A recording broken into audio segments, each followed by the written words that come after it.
Dover's white cliffs full of colour as Sky News beamed goodbye to the 27 EU nations in their own language, while Downing Street also put on a light show. And here's what happened in Parliament Square.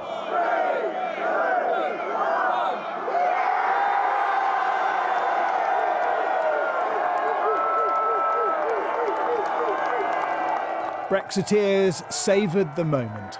It has been 3.5 years and I just feel so jubilant. I feel so sovereign again. It feels brilliant.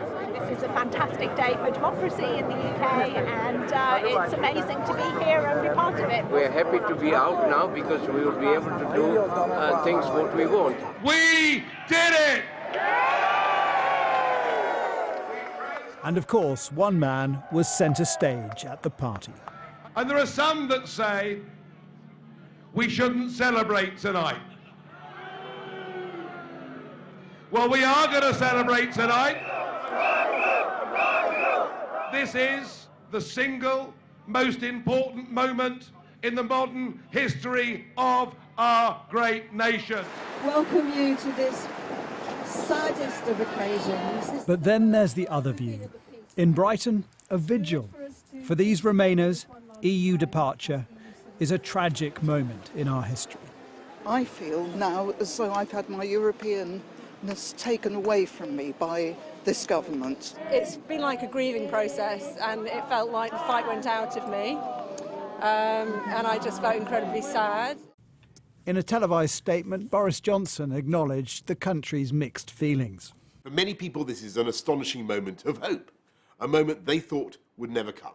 And there are many, of course, who feel a sense of anxiety and loss. And then there's a third group, perhaps the biggest, who had started to worry that the whole political wrangle would never come to an end. I understand all those feelings, and our job as the government, my job, is to bring this country together now and take us forward. Leeds was 50-50 in the referendum. That division is represented in the marketplace. The fishmonger cautiously optimistic for his trade. I personally would like them to look for a fair deal with equality between Britain and the European Union, and that'd be helpful for everyone. But the independent cafe owner is finding it harder to stomach. 40% of all the UK's fruit and vegetables come from the EU, and so I'm a little bit worried about how that's going to impact us and like the food that we're able to serve. So if it's going to have to be cabbage and potatoes for the next 6 months, then so be it. That's what Brexit menu. Brexit menu, exactly. Yeah. Bojo has got his way now, but we don't want to go. Singer Anna Nightingale voted Remain, but was booked to perform at a Leave party in Buckinghamshire. She's got a roll with it attitude. It is a part of history, and there's so many people that are so negative about it. Let's get something positive out of it. So why not? It's an excuse to have a party.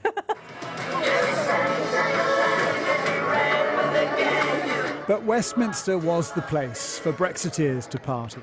This is historic, but also a little bit anticlimactic in the sense that this battle was decided when Boris Johnson won the general election. And there's a feeling a little bit like the end of a civil war, when everyone just wants to lay down their weapons and go home for a rest.